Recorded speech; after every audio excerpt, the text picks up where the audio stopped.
After a 5-year hiatus in Hastings, the Whoopers and Hoopers 5-on-5 basketball tournament is back and is scheduled to begin the second weekend in March. There are cash prizes involved from $250 all the way up to $2,000 for division winners. Sounds like I better get signed up.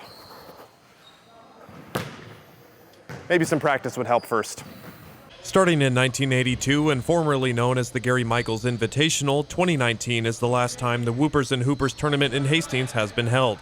Health concerns due to COVID canceled the tournament in 2020 and 21. 2022 saw the tournament change to a 3v3 format called the Midwest Triple Threat. It didn't stick as it was canceled last year due to low enrollment. This year, the Hastings YMCA and tournament committee members are leading the charge to get this 5-on-5 tournament back to life. I think the 3-on-3 tournament was a good idea for the time frame, but a lot of people were seeking a 5-on-5 tournament, which is what this tournament has been since 1982. Past tournaments have seen former D1 players and basketball legends like former Harlem Globetrotters and Husker great Tyronn Lue participate in the tournament.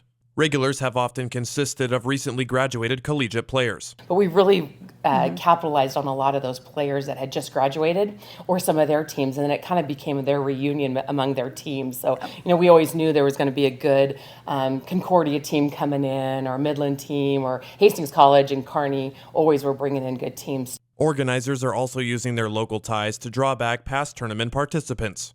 The committee that I'm involved with, we are all a bunch of former players, have a bunch of contacts with other players that we've played with over the years, and that's kind of what the committee has tried to do, is bring back some of those former players that have played in the tournament. The tournament has not only drawn thousands of people to Hastings for the 3 days of the tournament, but provided a big boost to local businesses.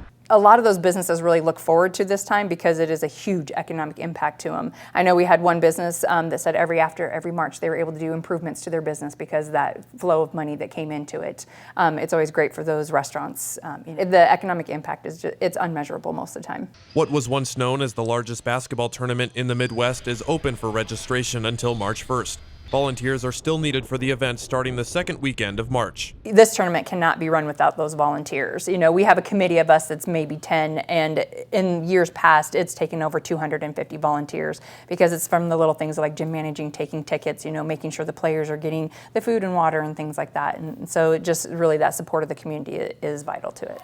Here at the Hastings YMCA is just one of several gyms that will be used in the city. The city high schools, Adams Central, St. Cecilia, and Hastings High will also host games during the 3-day weekend. And tournaments in the past have hosted up to 250 teams on a good year, but in the first year back in a long while, organizers are hopeful for around 50 to 75 teams this March. In Hastings, Ryan Valenta with News Channel Nebraska.